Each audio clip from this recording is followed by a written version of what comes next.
So when you have that pre-arrangement in place, you die, she picks up the phone, makes a phone call. She dies, you pick up the phone, make a phone call. It's all taken care of. The only way that it can go up is there's a non-guaranteed side. Typically that'd be like for flag cases or for urns. The casket's always guaranteed. Miscellaneous final expenses are used for miscellaneous final expenses because every service has a miscellaneous final expenses. Death certificates. It can be used as an emergency fund also. So my wife was in a horrible car crash. She broke her neck. We didn't even know it. She broke her neck. She took a 5-minute ambulance ride to the hospital, and it was $1,100. So people say, well, I got insurance. Well, what happens if it gets reviewed, right? And you're 30 days out, 45, 60 days out, and now the bills are coming in. Well, how I got to pay this, right? So when miscellaneous final expenses, you have access to that money because the funeral home can write the check, which is kind of cool. Any other questions anybody might have? Got to have questions. Okay, say you're paying your pre-arranged funeral, whatever. Is that price guaranteed until the day comes, or is it going to be a price increase for inflation? You're asking about the payment? No price increase. It's not Medicare.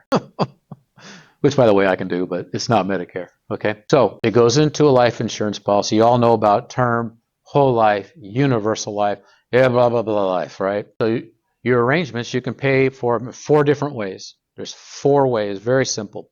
Number 1, you can pay for it in advance, 100%. You die next week, it's all taken care of. No health questions asked, no financial turndown. So you pay for it in full. If you do it over a short period of time, typically 3, 5, or 10 years, there is some questions I have to ask you.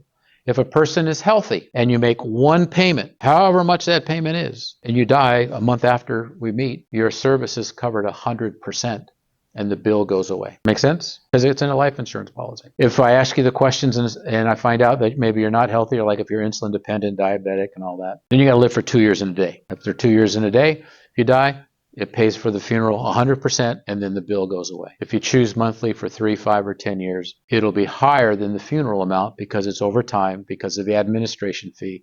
That's the cost of doing business with an insurance company. Now, let's say if you chose 10 years, some people do, and you die and you're healthy, right? And you die a month, it's all paid. You don't have to pay any admin fee. If you died 3 years into it, then it's going to pay in full and you're not going to pay the full amount of the admin fee. So let's just say your funeral is $5,000 and you choose over 10 years. Yeah, maybe it might be $9,000. You pay $9,000 for the 5, and you're like, well, that's ridiculous. Well, if you die somewhere along that time, you're not going to pay the admin fee. Does that make sense? That's too much technical stuff, I know. Okay, but when people ask me about the payment, I want to be absolutely clear. If you choose 3, 5, or 10 years, that's the payment. It will not go up. Make sense? So what you're going to have to pay is what you decide what you're going to have at your funeral. Exactly.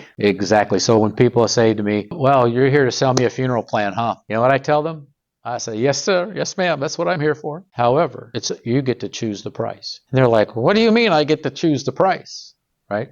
Because I bring the general price list for the funeral home. We just have a little conversation. I find out exactly what you want. The price list is right there. The reason, by the Federal Trade Commission, I'm required to leave you with the general price list. That's the price that you pay. Okay, that's the price that's going on the goods and services. And the face value of these prearranged varies, right? You can get $500,000, so that's really what you're talking about. So the face, insurance. So the face value goes to the funeral home, right? And that's just a little bit of growth that they get, right? So if your funeral is $5,000, the face value might be $5,005.26. Just that little bit of growth, the funeral home gets that. Also, if you wind up going into assisted living, because it is a funeral plan, they cannot take it from you. Whereas if you have the $10,000 life insurance policy or the $50,000, guess what they want you to do with that? They want you to irrevocably assign it to them. That means the kids don't get it, okay? All right. Now, if you have kids, and I'm just sharing with you what it is.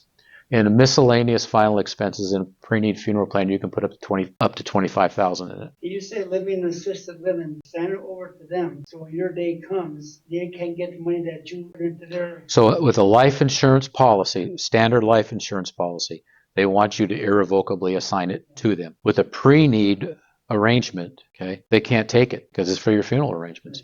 Typically, they want you to show them that you have funeral arrangements in place. But they can't. And I've been doing this for 10 years. I've only had one place that wanted that irrevocably assigned to them. Only one in 10 years. So it doesn't even happen. Any other questions? Okay. Well, so what I have for you here, in order to get you the personal planning guide, I have these right here. And the pre-registration is no. Nope, for the pre-registration, there's no cost to that whatsoever. For the personal planning guide, there's no cost whatsoever.